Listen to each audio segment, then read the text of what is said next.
और अब प्रोग्राम में हम मुल्क में ज़रूरी और मौसमियाती इमरजेंसी लगने के बाद जारी जो बहस है उस पर बात करेंगे कि क्या हमें ज़रूरत महज इमरजेंसी के नफाज की है या फिर एक ऐसे रोड मैप और लाए अमल की है कि जिससे क्लाइमेट रेजिलियंस और एडेप्टेशन की तरफ कुछ पेशरफ्त हो सके। इसके साथ साथ ये सवाल भी उठ रहा है कि जब हमें ये पता चल चुका है कि अगला मानसून सीज़न ज़्यादा लंबा और शदीद होगा तो इसके लिए हमारी अब तक की तैयारी क्या है। इन तमाम और दीगर अहम चुभते सवालात का जवाब तलाश करने के लिए हमारे साथ मौजूद हैं साबिक मुशीर बराए मौसमियाती तब्दीली मलिक अमीन असलम साहब। अस्सलाम वालेकुम मलिक साहब।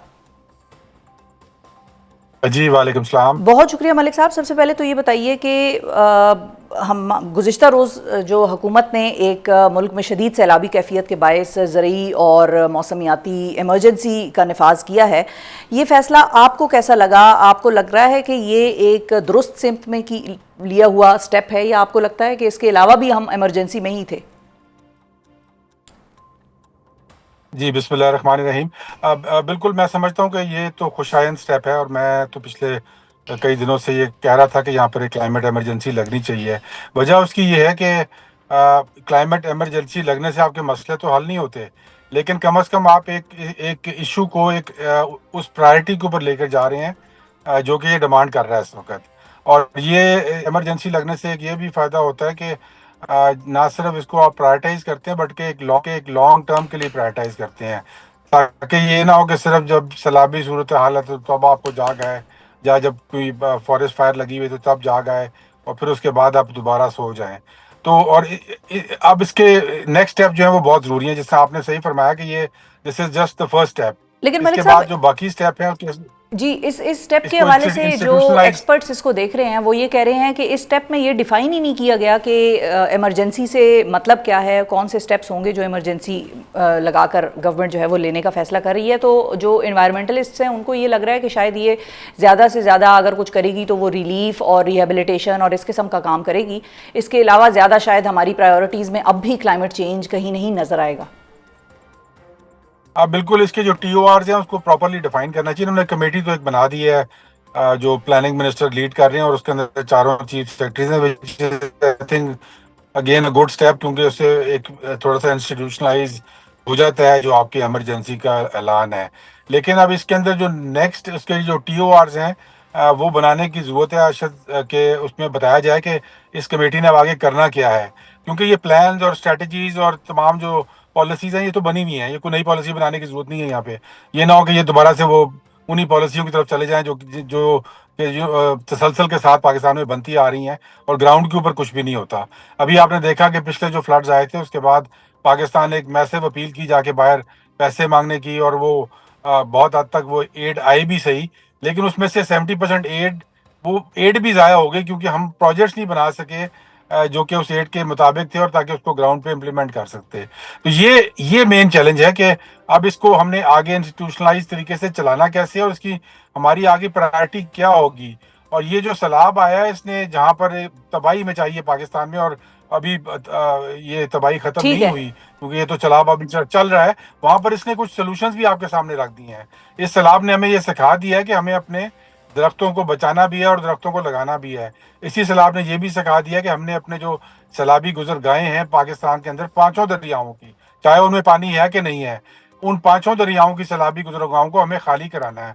इस सैलाब ने हमें यह भी सिखा दिया कि हमें जो लोग वहाँ पर नागुज़ीर है जो कि वहाँ पर रहते हैं, उनको हमने क्लाइमेट कंपेटेबल तरीके से किस तरह वहाँ पर दोबारा सेटल करना है। अच्छा मलिक और साहब। ये भी इस सलाह ने सिखा दिया कि हम जी। इंफ्रास्ट्रक्चर को, अपने पाकिस्तान के इंफ्रास्ट्रक्चर को जो जिसको हमने क्लाइमेट कंपैटिबल कैसे करना है, क्योंकि नहीं करेंगे तो उसकी हमें बहुत बड़ी कीमत अदा करनी पड़ेगी। बिल्कुल सही। अच्छा मलिक साहब, हमारे गुज़िश्ता रोज़ के प्रोग्राम में आफिया सलाम साहिबा आई थीं और उन्होंने एक नुक्ता उठाया था कि PTI दौर में आप मौसमियाती तब्दीली का महकमा चला रहे थे, ज़ाहिर है, तो उस वक्त मुल्क में एक क्लाइमेट चेंज अथॉरिटी और क्लाइमेट चेंज काउंसिल बनने का फैसला हुआ था, मगर वो फिर आपके दौरे हुकूमत में बन नहीं सकी और अब कहीं जाकर अदालती अहकामात पर वो अथॉरिटी बनाई गई है और काउंसिल बनी है।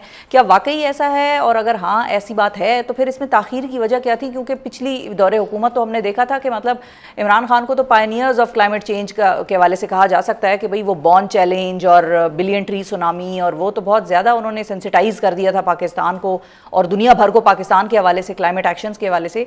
तो फिर ये अथॉरिटी और काउंसिल उस वक्त क्यों ना बन सकी? देखिए उस वक्त अथॉरिटी जो थी वो इन द प्रोसेस थी बनने के, जो काउंसिल थी वो बनी हुई थी।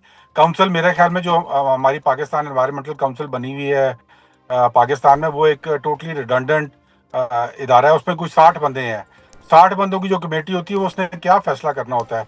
हमने उस सारे को स्ट्रीमलाइन करके एक बड़ा फोकस्ड कमेटी बनाई थी जिसको prime ministers committee on climate change कहते थे, और उसके अंदर prime minister himself used to chair that committee. उसके बाद उसके अंदर चारों चीफ मिनिस्टर मौजूद होते थे। उसके बाद उसमें चारों जो मेन मिनिस्टर्स हैं, प्लानिंग का, फाइनेंस का, क्लाइमेट चेंज का ऑब्वियसली, और साथ आपका वाटर के, ये वो 4 मेन मिनिस्ट्रीज हैं जो कि कोऑर्डिनेशन जिनकी इसमें ज़रूरत होती है आपको क्लाइमेट चेंज की किसी भी इशू को डील करने के लिए। तो ये एक स्पेशल कमेटी बनाई गई थी और ये स्पेशल कमेटी तमाम डिसीजन भी ले रही थी, प्राइम मिनिस्टर को खुद हेड कर रहे थे, और उसके बाद ये हर 2 हफ्ते बाद मिलती भी थी, और उसके बाद इसके मिनट्स इश्यू होते थे और नेक्स्ट मीटिंग की का एजेंडा जारी हो जाता था। तो ये तभी वो काम हुआ था उस जमाने में कि ये कमेटी मौजूद थी वहाँ पे। अभी इन्होंने एक प्लानिंग मिनिस्टर के नीचे ये इमरजेंसी की कमेटी बना दी है, क्लाइमेट इमरजेंसी की। मेरे ख्याल में इसको अगर वो उसी कमेटी को दोबारा से रिवाइव कर दें तो वो और बेहतर होगा, क्योंकि जब prime minister himself is in charge तो फिर वो इस प्रोसेस को ड्राइव कर सकेंगे, जैसे कि ठीक है। हमारे जमाने में ड्राइव किया गया था। अगर आप ग्राउंड पे देखें तो जो क्लाइमेट चेंज से रिलेटेड जितने भी एक्टिविटीज पाकिस्तान में पिछले 10 सालों में हुई हैं, वो सारी की सारी उस दौर में शुरू हुई थी। आज भी उस गवर्नमेंट के जाए हुए 3 साल गुजर चुके हैं, लेकिन कोई नया प्रोजेक्ट नहीं स्टार्ट हो चुका। 10 billion tree tsunami, billion tree जी। सुनामी, अच्छा। Living Indus project, recharge Pakistan project, ये बिल्कुल। तमाम उस जमाने में स्टार्ट किए गए थे और इनको कंटिन्यू करने की जरूरत है। और ये जो कमेटी, मैं जिस तरह मैं कह रहा हूँ कि prime ministers committee on climate change, ये दिस इज द कमेटी जिसको रिवाइव करना चाहिए। ये फोकस्ड लोग हैं और ये डिसीजंस ले सकते हैं और उसको इम्प्लीमेंट करवा सकते हैं। अच्छा मलिक साहब, अब ये बात तो आपकी बिल्कुल दुरुस्त है कि आप लोगों के दौर में बहुत ज़्यादा क्लाइमेट चेंज के हवाले से और सस्टेनेबल डेवलपमेंट गोल्स के हवाले से काम हुआ। बिलियन ट्री सुनामी, उसको बॉन चैलेंज में रिकग्नाइज़ किया गया। उसके बाद 10 बिलियन ट्री सुनामी की तरफ आप लोग चले गए, उसका अगला फेज़ था। ये बात जहाँ पर दुनिया रिकग्नाइज़ करती है, वहीं पर जहाँ पर खैबर पख्तूनख्वा की हुकूमत हो या गिलगित बल्तिस्तान की हुकूमत हो, ये दोनों ही वो खित्ते हैं जहाँ पर सबसे ज़्यादा डिफॉरेस्टेशन भी देखी गई है। ये बात उस वक्त इमरान खान साहब को इल्म में लाई जाती थी क्या? इन गवर्नमेंट्स को मालूम होता था कि यहाँ पर टिम्बर माफिया किस तरह से एक्टिव है? आप लोग रोक क्यों नहीं सके इस चीज़ को? क्या इसके हवाले से कोई बहस मुबाहिसा होता था? कोई नाकामी आपको लगता है उस वक्त हुई है या अब हो रही है नाकामी इन इलाकों में डिफॉरेस्टेशन के हवाले से? देखिए, ये नाकामी तो अब हो रही है, और ये चीज मेरे कहने या ना कहने से तो फर्क नहीं पड़ता। ये सैटेलाइट डेटा जो कि ग्लोबल फॉरेस्ट वॉच, जो कि दुनिया के फॉरेस्ट को वॉच करता है एक इदारा, उसने जो डेटा जारी किया, मैं कई प्रोग्राम्स में शो भी कर चुका हूँ, वो बड़ा क्लियरली ये शो कर रहा है कि 2014 में जब बिलियन ट्री प्रोजेक्ट स्टार्ट किया गया था, तब से लेकर 2022 तक, जब तक इमरान खान साहब गवर्नमेंट में रहे, केपी में, और फिर फेडरल गवर्नमेंट में हम रहे, तो टिम्बर माफिया को बैकफुट पे कर दिया गया था और पाकिस्तान में डिफॉरेस्टेशन रुक गई थी। वो डेटा ये शो कर रहा है क्लियरली। लेकिन 2022 के बाद जब पीडीएम की पहली गवर्नमेंट आई तो डिफॉरेस्टेशन ने दोबारा से एक जंप लिया और फिर वो टिम्बर माफिया एक्टिव हो गई। और फिर अनफॉर्चुनेटली जब इसी पीटीआई की गवर्नमेंट दोबारा 2024 में आई तो इस पीटीआई की गवर्नमेंट ने भी डबल किया उस डिफॉरेस्टेशन को फिर, यानी कि ये जो इमरान खान साहब का विजन था उससे हट गए थे। तभी आप देख रहे हैं कि ये खान साहब जेल से भी बार बार ये पैगाम दे रहे हैं कि बिलियन ट्री सुनामी के प्रोजेक्ट को दोबारा से केपी की गवर्नमेंट उसको अपनाए, क्योंकि ये एक विजन है कि जिसमें ना सिर्फ आपने दरख्त लगाने हैं बल्कि जो पुराने दरख्त हैं उनको कटाव से रोकना है, क्योंकि वो तो 50 साल 60 साल पुराने दरख्त हैं और वो आप इन कुदरती आफात के सामने और क्लाइमेट चेंज के सामने आपका फर्स्ट लाइन ऑफ डिफेंस होते हैं। लेकिन मेरे ख्याल में ये चीज़ें तब होती हैं जब आप पैशन से काम करें, आप इसको और पॉलिटिकल आपकी कमिटमेंट उसके पीछे हो। तो इसलिए मैं समझ रहा हूँ कि ये जो आप क्लाइमेट इमरजेंसी की ये बात कर रहे हैं, ये पेपर के ऊपर तो बहुत अच्छी है, लेकिन इसके साथ एक इंस्टीट्यूशनल स्ट्रक्चर बनाने की जरूरत है जो कि मौजूद है।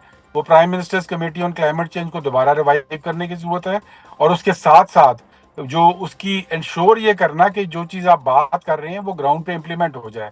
सबसे मुश्किल ये काम होता है। ये पॉलिसियां बनाना बड़ा आसान होता है, बातें करना बड़ा आसान होता है, उस बॉल को फॉलो करके उसको गोल में पहुंचाना बड़ा मुश्किल होता है। बहुत शुक्रिया अदा करेंगे मलिक अमीन असलम साहब। नाजरीन हमारे साथ मौजूद थे और क्लाइमेट चेंज के हवाले से और जो मौसमियाती तब्दीलियाँ इस वक्त पाकिस्तान में रूनुमा हो रही हैं उसके हवाले से, जो ज़रई इमरजेंसी मौसमियाती इमरजेंसी नाफिज की है हुकूमत पाकिस्तान ने, उसके हवाले से उसको एक खुशाइन स्टेप तो कह रहे थे, लेकिन साथ ही साथ वो उसकी इन्फोर्समेंट, उसके हवाले से पॉलिसी साजी करने को भी एक बहुत अहम नुक्ता गर्दान रहे थे। और उनका ये भी मानना था कि जब तक पॉलिसी नहीं होगी, पॉलिटिकल विल नहीं होगी, जब तक इन चीज़ों को जिस तरह से डिफॉरेस्टेशन है उसको रोकने की विल नहीं होगी, तब तक ये चीज़ें ग्राउंड पर होती फिर नज़र नहीं आएंगी और इमरजेंसी का भी शायद उस तरह से कोई फ़ायदा नहीं होगा। अब ये जो सारा फ्लड्स का सारा सिलसिला पाकिस्तान में देखा जा रहा है, सिंध में, पंजाब में, खैबर पख्तूनख्वा में, इसके बाद जो फूड सिक्योरिटी का मसला पाकिस्तान में संगीन होने को है, उसके ऊपर बात करेंगे। आपको ज़रा एक्सपर्ट व्यू सुनवाएंगे, एक ग्रोअर का, एक एग्रीकल्चरल एक्सपर्ट का।